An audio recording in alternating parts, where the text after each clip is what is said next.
నమస్తే జై హో సక్సెస్ మంత్ర ప్రత్యేక కార్యక్రమానికి స్వాగతం. నేను షీలా.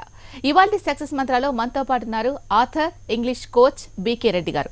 మరి బీకే రెడ్డి గారిని అడిగి చాలా మంది డిగ్రీలు, పీజీలు, ఎంబీఏలు, ఎంఏలు ఇవన్నీ చేసిన తర్వాత కూడా ఇంగ్లీష్లో చాలా పూర్గా ఉంటారు. మరి ఎందుకు ఇంత చదివిన తర్వాత కూడా ఇంగ్లీష్ సరిగా మాట్లాడలేకపోతున్నారు? దేంట్లో లోపం ఉంది అనేది ఇవాళ మనం తెలుసుకుందాం బీకే రెడ్డి గారిని అడిగి. బీకే రెడ్డి గారు నమస్తే. నమస్తే అండి.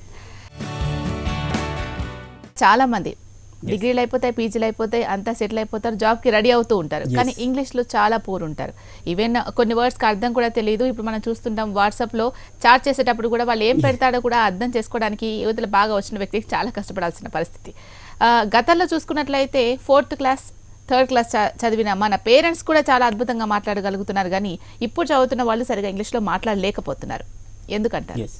ఇంగ్లీష్ మాట్లాడలేకపోవడానికి కారణాలు వేరే ఉన్నాయి,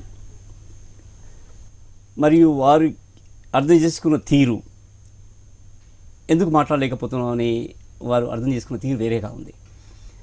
ఏంటంటే వాస్తవానికి ఏంటంటే ఇంగ్లీష్ సుదీర్ఘకాలం ప్రయత్నించినప్పటికీ కూడా మాట్లాడే ఎబిలిటీ రాకపోవడం కారణంగా వాళ్ళు ఏమనుకుంటున్నారంటే ఇంగ్లీష్ కష్టమైన భాష అనుకుంటున్నారు. కొంతమంది ఏమో మాకంత పరిజ్ఞానం లేదేమో అనుకుంటున్నారు. ఈ రెండు చాలా తప్పుడు భావనలు. నిజంగా వారు అనుకునేట్టుగా ఇంగ్లీష్ కష్టమైన భాష అయితే చిన్నపిల్లలకు వచ్చేది కాదు. మంచి స్కూల్లో చదివే చిన్నపిల్లలు 1st, 2ndలో ఉంటారు. They speak wonderful English. నిజంగా కష్టమైన భాష అయి ఉంటే ఆ పిల్లలకు కూడా వచ్చేది కాదు. అంటే అది మనం రూల్ అవుట్ చేయాలి.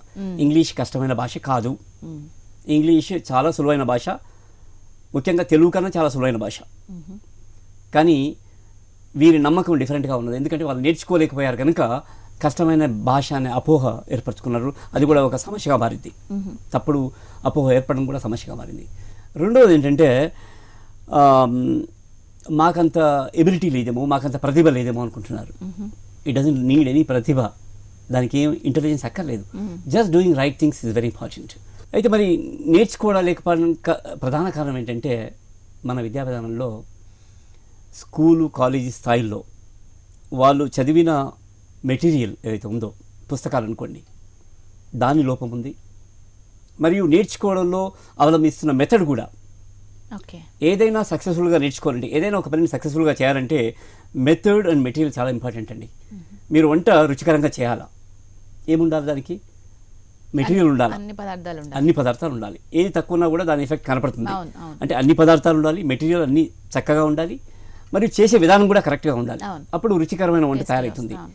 సో ఇది కూడా ఒక అలాంటిదే ఫిజికల్ విషయం. ఇది కూడా సరిగ్గా నేర్చుకోగలగాలంటే ఈ 2 అంశాలు బాగుండాలి. చదివే మెటీరియల్, నేర్చుకునే మెటీరియల్ సరిగ్గా ఉండాలి, నేర్చుకునే మెథడ్ కూడా సరిగ్గా ఉండాలి. ఈ 2 మన స్కూల్ స్థాయిలో, కాలేజీ స్థాయిలో ఈ 2 తప్పుగా ఉన్నాయి. అందుకే సుదీర్ఘకాలం కష్టపడ్డా కూడా, చదివినా కూడా, నేర్చుకునే ప్రయత్నం జరిగినా కూడా ఇంగ్లీష్ నేర్చుకోలేకపోతున్నారు. చాలా మందిలో మీరు అన్నట్టుగా భయం ఒకటి ఉంది, నేర్చుకునే ఓపిక లేకపోవడం ఒకటి, చాలా టైం తీసుకుంటుంది, లేకపోతే మేము మాట్లాడేది తప్పు మాట్లాడుతున్నామేమో, ఇదొకటి. ఇన్ని రకాలు ఉన్నాయి. అంటే మరి జనరల్గా ఇంగ్లీష్ నేర్చుకోవడానికి చాలా టైం పడుతుందా, లేకపోతే అందరికీ నేర్చుకోవడం సాధ్యం కాదా? చిన్నపిల్లల గురించి మనం మరోసారి చెప్పుకుందాం అండి. చిన్నపిల్లలు 1st, 2nd క్లాస్ పిల్లలు ఇంగ్లీష్ చాలా బాగా మాట్లాడతారు, చక్కగా మాట్లాడతారు, కరెక్ట్ ఇంగ్లీష్ కూడా మాట్లాడతారు, విత్ కరెక్ట్ యాక్సెంట్ కూడా మాట్లాడతారు.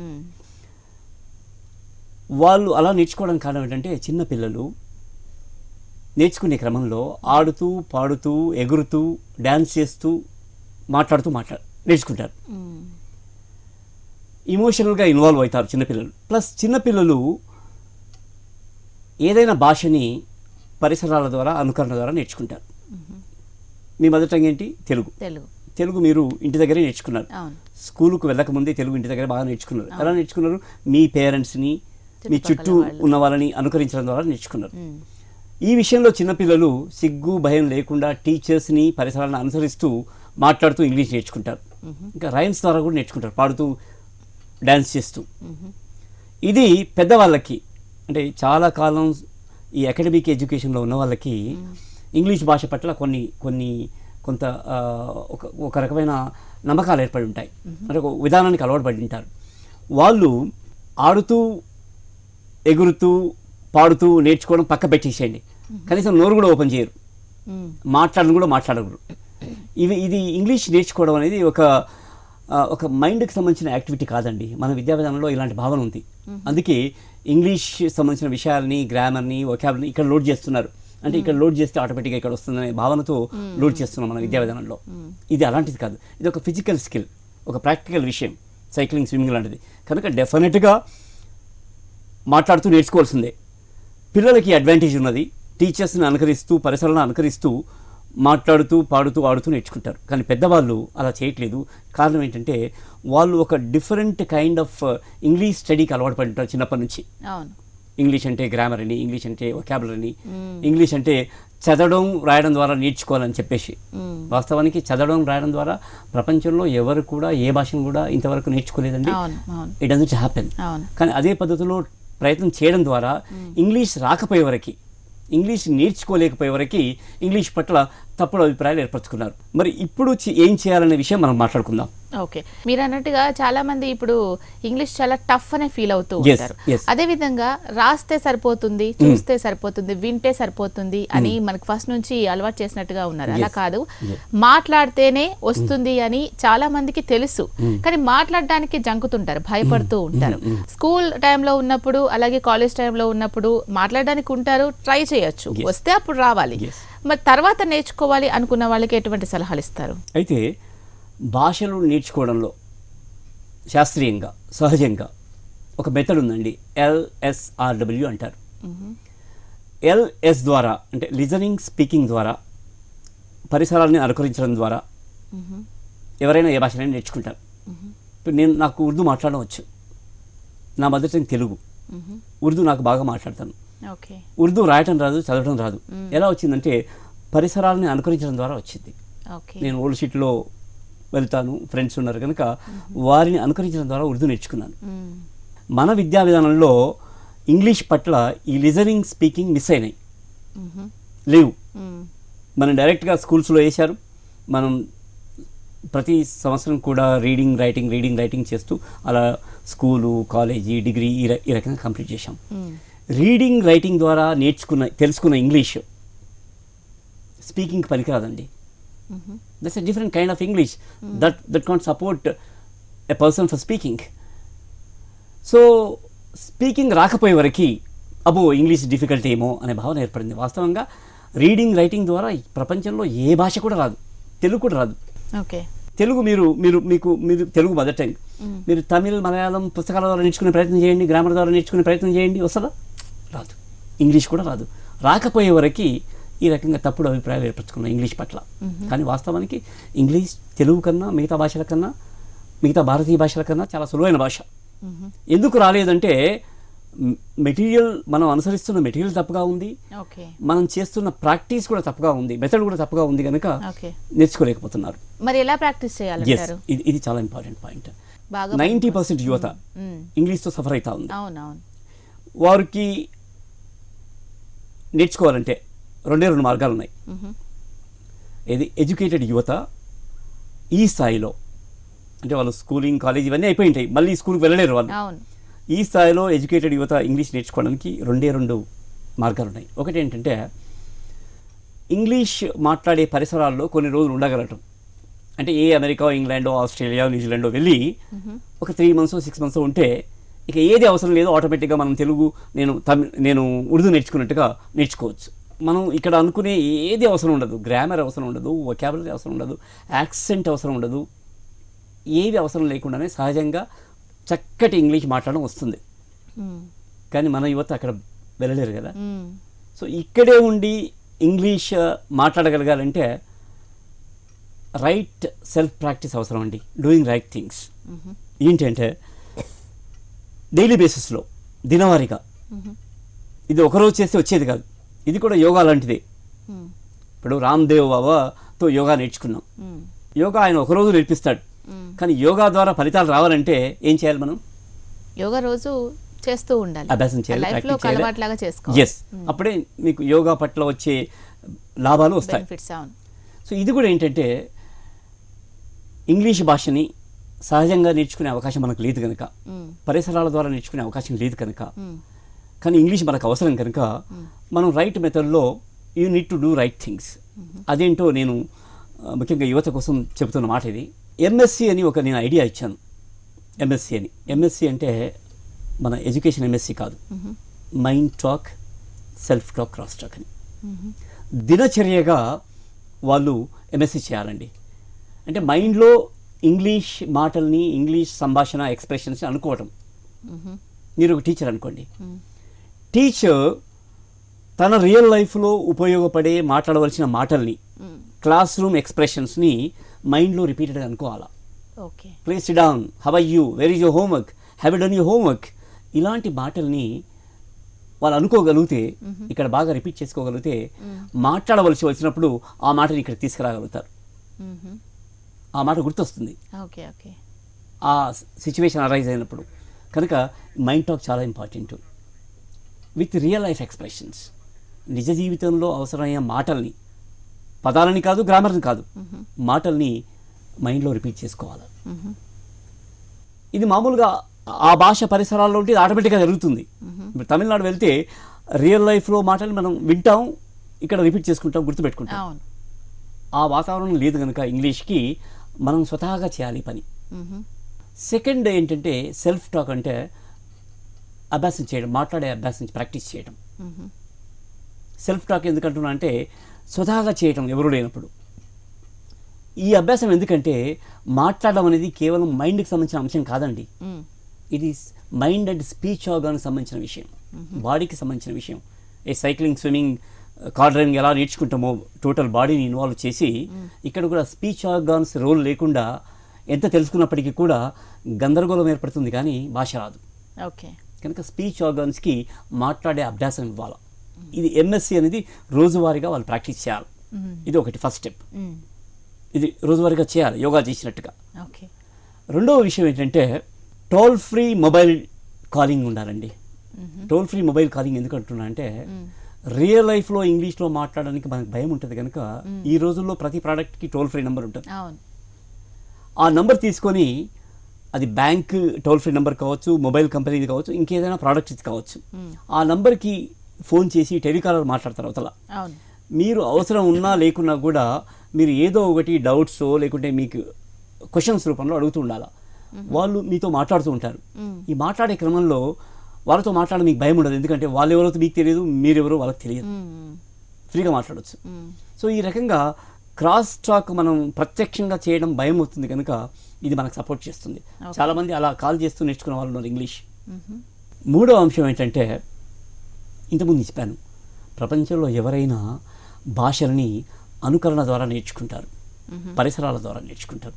ఇంగ్లీష్ మన పరిసరాల్లో మాట్లాడే వాతావరణం లేదు కనుక ఈ రోజుల్లో ఇప్పుడు మనకు టెక్నాలజీ పరంగా వచ్చిన సదుపాయం ఏంటంటే యూట్యూబ్ ఉన్నది. యూట్యూబ్ అండ్ ఇంగ్లీష్ ఛానల్స్ ఉన్నాయి.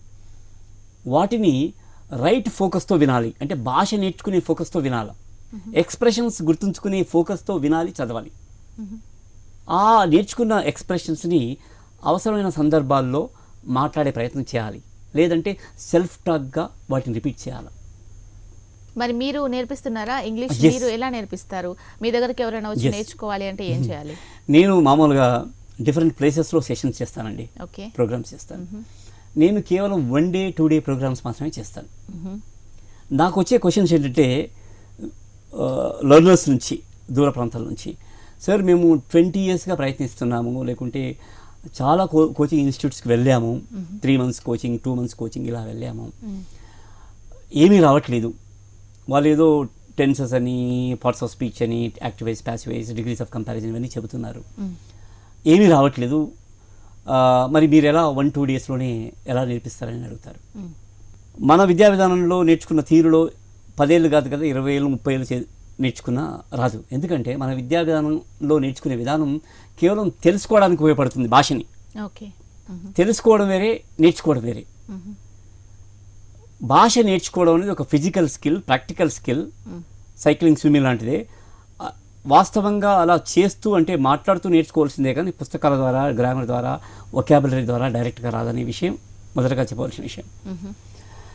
అండ్ ఈ 2 daysలో ఏమవుతుందంటే, 2 daysలో I tell them, I make them know what is the right material కూడా ఇంతకుముందు మీరు చెప్పినట్టుగా ఏదైనా ఒక విషయాన్ని సక్సెస్ఫుల్గా నేర్చుకోవాలంటే మెటీరియల్ మెథడ్ అనేది చాలా ఇంపార్టెంట్.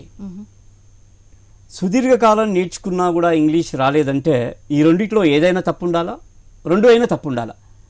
కానీ అన్ఫార్చునేట్గా మన విద్యా విధానంలో రెండు తప్పే ఉన్నాయి.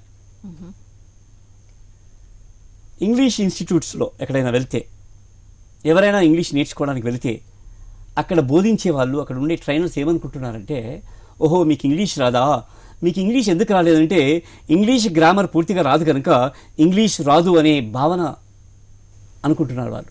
That's not true.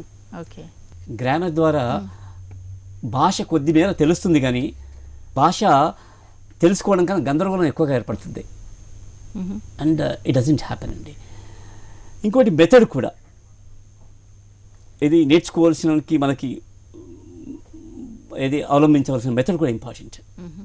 సో ఇక్కడ నా 2 day ప్రోగ్రాంలో రైట్ టూల్స్ ఇస్తానండి. రైట్ టూల్స్ అంటే పుస్తకాల ద్వారా వచ్చే ఏది మన పార్ట్స్ ఆఫ్ స్పీచ్ ఇవి కాకుండా కూడా ఎక్స్ప్రెషన్స్, ఏదైనా భాషల్ని ఎక్స్ప్రెషన్స్తో నేర్చుకోగలుగుతామండి, మాటల ద్వారా, విడి పదాలతో కాకుండా మాటల ద్వారా.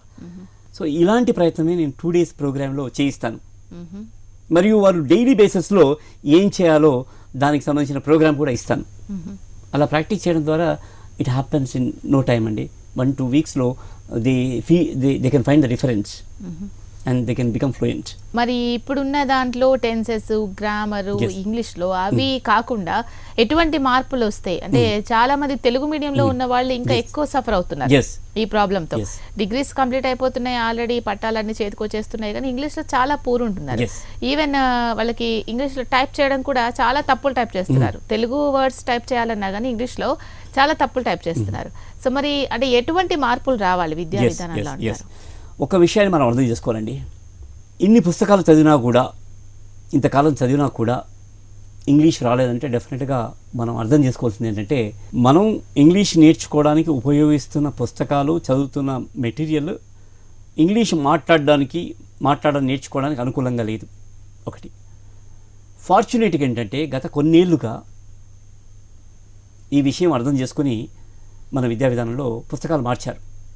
అంటే ఇప్పుడు పిల్లలు చదివే పుస్తకాలు మీ కాలంలో మా కాలంలో లాగా లేకుండా ఇంటరాక్టివ్ ఇంగ్లీష్ వచ్చింది. అంటే సంభాషణలు, రియల్ లైఫ్కు దగ్గరగా ఉండే ఇంగ్లీష్ వచ్చింది. ఎలా గ్రీటింగ్స్ చెప్పాలా, ఎలా మిగతా ఎక్స్ప్రెషన్స్ వాడాలా రియల్ లైఫ్లో, సోషల్ గ్యాదరింగ్లో కానీ, ఎక్కడైనా వెళితే ఎంక్వైరీ చేయడం కానీ, ఇంకా మిగతా ప్లేసెస్లో ఎలా మాట్లాడాలనే మాటలు వచ్చేసినాయి. Interactive language. ఆ మాటల్ని నేర్చుకొని మాట్లాడే అభ్యాసం చేస్తే వచ్చేస్తుంది భాష. అదొక ఫార్చునేట్ చేంజ్ మన విద్యా విధానంలో. అది వచ్చినప్పటికీ కూడా, పుస్తకాలు కొద్దిగా మారినప్పటికీ కూడా, అంటే మెటీరియల్ కొద్దిగా మారినప్పటికీ కూడా చేసే మెథడ్ని ఇంకా సరిగా అర్థం చేసుకోవాలి. ఇంకా కూడా ఇంగ్లీష్ నేర్చుకోవడం అనేది కేవలం మైండ్ యాక్టివిటీగా అనుకుంటున్నారు. అది చాలా తప్పుడు భావన. భాష అనేది ఒక ఫిజికల్ స్కిల్, వ్యక్తీకరణ నైపుణ్యం కావాలి. అది ఆ రకంగా నేర్చుకుంటేనే అవుతుంది. సో ఈ అవగాహన మిస్ అయింది మన విద్యా విధానంలో. అందుకే స్కూల్ స్థాయిలో, డిగ్రీ, పీజీ స్థాయిలో ఈ అవకాశాన్ని కోల్పోయిన విద్యార్థులు, యువత తక్కువ కాలంలో ఇంగ్లీష్ నేర్చుకోవాలంటే they should do right practice అండి. It happens, but only thing is it should happen on a daily basis. ఇలాంటి ప్రాక్టీస్ రెగ్యులర్గా, అదే యోగా ఫలితాలు రావంటే యోగా రెగ్యులర్గా చేయాలా. ఇక్కడ కూడా స్పీచ్, మాట్లాడే అభ్యాసం అనేది రైట్ మెథడ్లో విత్ రైట్ మెటీరియల్తో డైలీ బేసిస్లో ప్రాక్టీస్ చేస్తే ఇట్ హ్యాపెన్స్. చిన్నపిల్లల్లో వచ్చేసి వాళ్ళు ఏది నేర్చుకున్నా మర్చిపోరు. ఎంత ఏజ్ పైబడినా కానీ వాళ్ళు ఏది నేర్చుకుంటారో అది గుర్తుంటుంది వాళ్ళకి ఎప్పటికీ. లాంగ్వేజెస్ విషయంలో చాలా అద్భుతంగా తెలుగు మాట్లాడినా, ఏది నేర్చుకున్నా కానీ వాళ్ళు ఎప్పటికీ మాట్లాడుతూనే ఉంటారు. కానీ సర్టెన్ ఏజ్ అయిపోయిన తర్వాత, అంటే ఇప్పుడు డిగ్రీ అయిపోయిన తర్వాత నేర్చుకున్నారు అనుకోండి, సపోజ్ ఒక 2-3 months ఎఫర్ట్ పట్టి నేర్చుకున్నారు అనుకోండి, ఒక 2-3 months మాట్లాడతారు బాగా. మళ్ళీ దాని మీద కాన్సన్ట్రేషన్ పోయిన తర్వాత మళ్ళీ ఎప్పుడైనా గుర్తు రావాలంటే సడన్ గా గుర్తుకు రాదు. అంటే ఆ విధంగా నేర్చుకునే ఇంగ్లీష్ గుర్తుకు రాకపోవడానికి రీజన్ ఏంటి? మరి వాళ్ళు నేర్చుకున్నది పోగొట్టుకోకుండా ఉండాలంటే ఏం చేయాలి? చాలా మంచి ప్రశ్న అడిగారండి. ఒక విషయం మీరు అర్థం చేసుకోవాలా, అంటే అందరికి కూడా అవసరమే. మీకు సైక్లింగ్ వచ్చా? వచ్చు. ఎప్పుడు నేర్చుకున్నారు? చిన్నప్పుడే చిన్నప్పుడు నేర్చుకున్నారు. ఇప్పుడు కూడా వచ్చా? వచ్చు.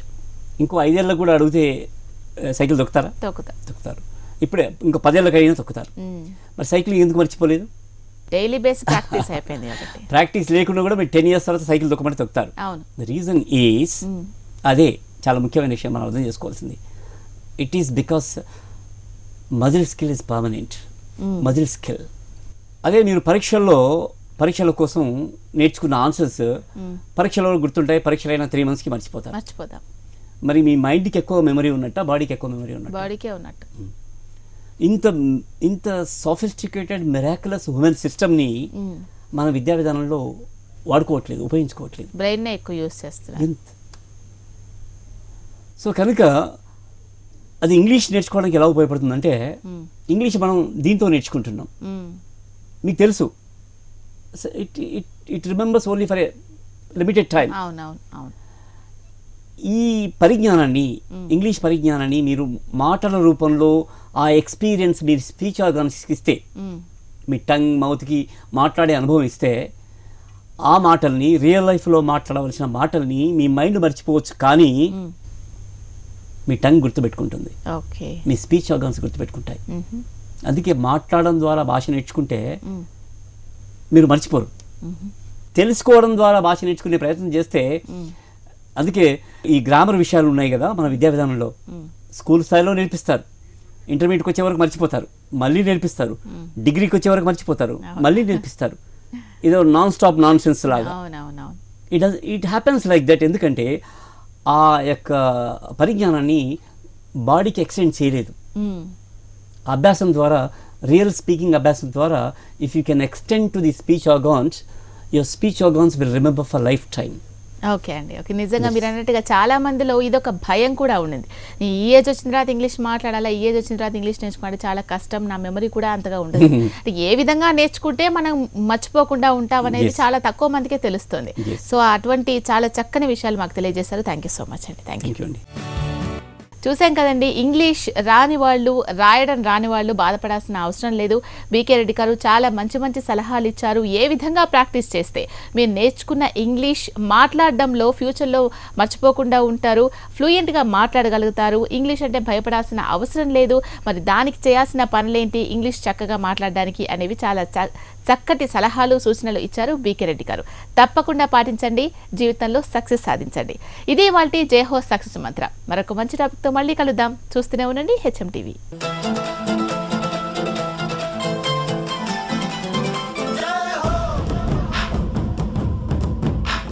ఉపన్యాస కళలో మీరు నిష్ణాతులు అవ్వాలనుకుంటున్నారా? అయితే మీ కొరకే వక్త. వివరాల కోసం సంప్రదించాల్సిన ఫోన్ నంబర్ 9553586062.